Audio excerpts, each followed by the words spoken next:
Well, here we are, day number 77 of this amazing journey that I have taken on. Day number 2 as well of hitting that record button and recording this episode in one take. And I think this is as I spoke to you yesterday, this is a huge step forward in my evolution. It's early June as I record this, so we've clicked over into a new month over the last couple of days. Today, I want to spend a little bit of time talking about the 4 biggest lessons that I took from the month of May. There's been so many amazing lessons that I have learned along this journey.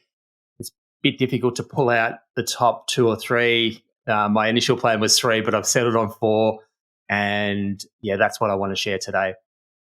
If you've been struggling to feel productive and to feel fulfilled at the end of each day, my continuous improvement and daily planning checklist may just be exactly what you need to kickstart your momentum and to hit that reset button and get you started working towards what is most important to you. It's been specifically designed to help busy business owners and entrepreneurs move the needle in all the important areas of life, and it will only take you as little as 5 minutes each day to get started. So if this sounds interesting, simply reach out, let me know, and it is my free gift to you. I'll shoot it straight through, absolutely no strings attached. Welcome back to the From Zero to Marketing Hero podcast. If you're just joining in for the first time, my name's Paul Heron. I'm a life coach. I'm an entrepreneur. I've spent the last 5 years building up my coaching business, predominantly working one-on-one. I do come from the corporate world, however, where I had a keen interest in developing and enhancing systems and processes and continuous improvement in general. And the one thing that I have identified is whether it's at that corporate level or our own personal lives or our own small businesses, this continuous improvement mindset is so critical for us to be able to make regular, consistent progress towards our goals. This journey, this podcast is all about me pushing myself out of my comfort zone. Over the last 5 years, I have predominantly outsourced marketing while I focused on everything else. But this is the year I decided to figure this stuff out. So I recently decided to produce, upload, post a podcast episode every single day for me to document the journey, hopefully to give you guys a little bit of an insight into the ups and downs along the way. As we go through, and hopefully there'll be some awesome takeaways that you can apply to your own life. So without any further ado, let's get into today's episode where I will be sharing the 4 biggest lessons that I took from last month. So the first thing that I want to talk about today is the importance of having a plan. I'm about 2.5 months into this journey now. I'm starting to think about my plan for June, and it's an excellent opportunity for me to apply this continuous improvement mindset that I've been thinking about and spend a little bit of time reflecting on what I achieved in the month of May, to have a look at the original plan that I set myself for May, and to start thinking about how I can tease out the lessons that I have learned and apply them to the upcoming month. Now, the way we think about a plan is really important. I personally see my plan as literally just being the target that I'm going to start aiming my actions at. Whenever I set a plan, I want to ensure that it's a bit of a stretched plan. I want to have that little bit of doubt or fear, I guess you could call it, that uncertainty about how I might get there. And I think that is part of what propels me towards taking that action. So when I set out at the start of May, my goals were really to strike up as many conversations as I could. I did have a plan of doing some cold outreach. I wanted to collect as much data as I could, and I wanted to start creating some value-based content. And just to reiterate, that first point, or the first thing that is just so valuable, is just the value in having a plan.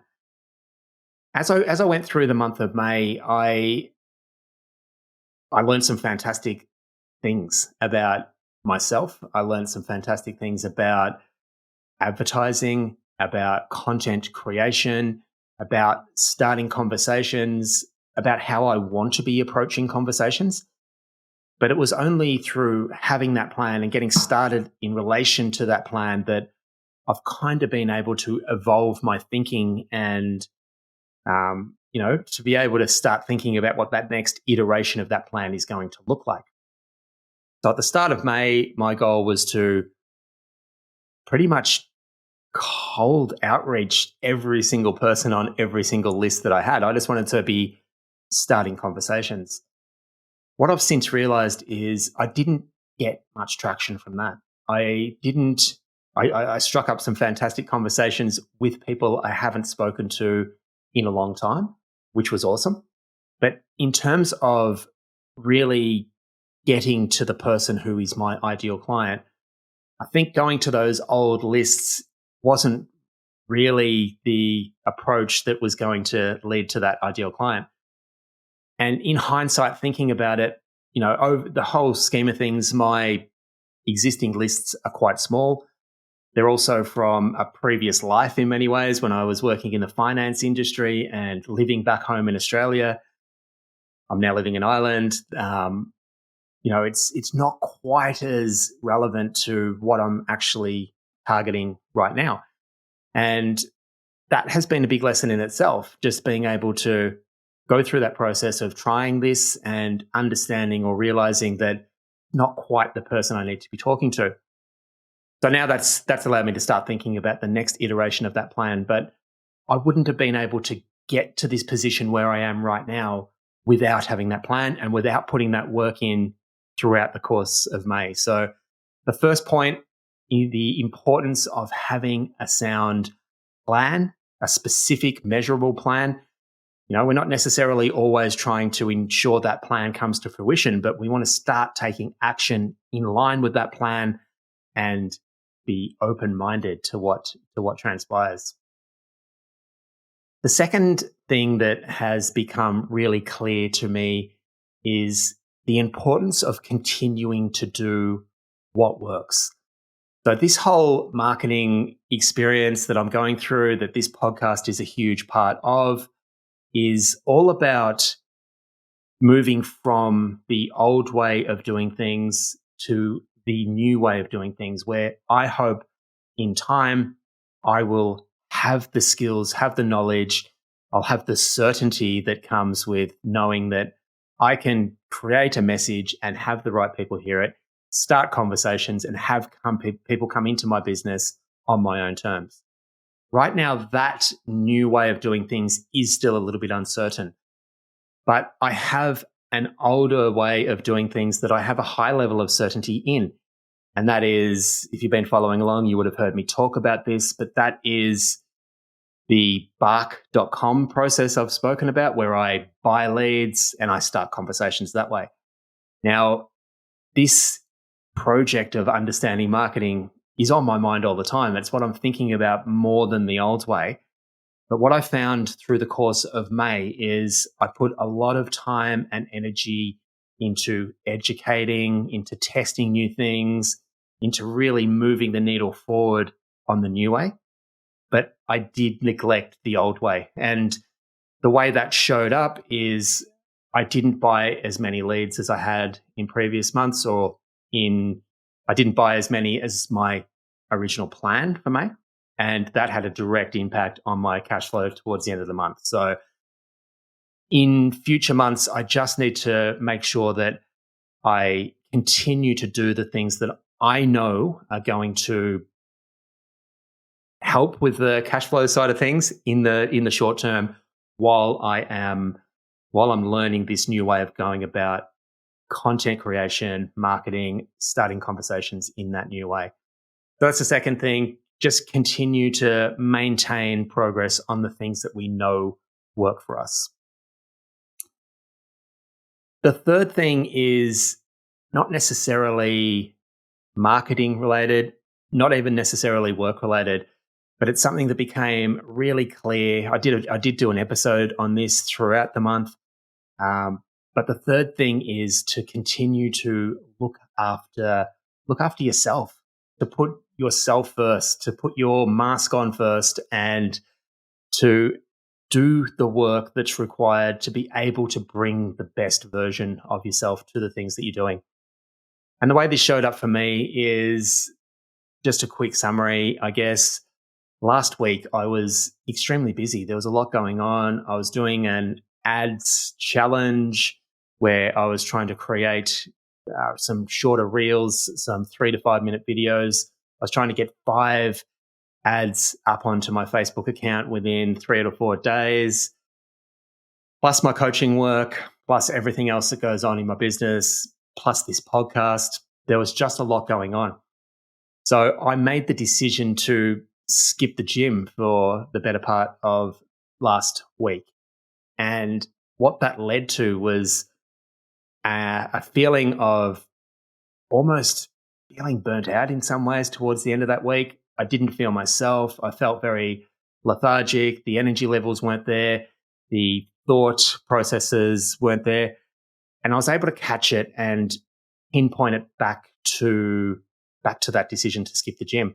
So I quickly, promptly made time in my calendar the very next day to get back to the gym. And I was actually amazed by what actually transpired. I did a gym session knowing full well that it is something that provides me energy, but I was just amazed at how much more productive that actually made me. So I went to the gym, got home, did everything I needed to get done, felt fantastic at the end of the day.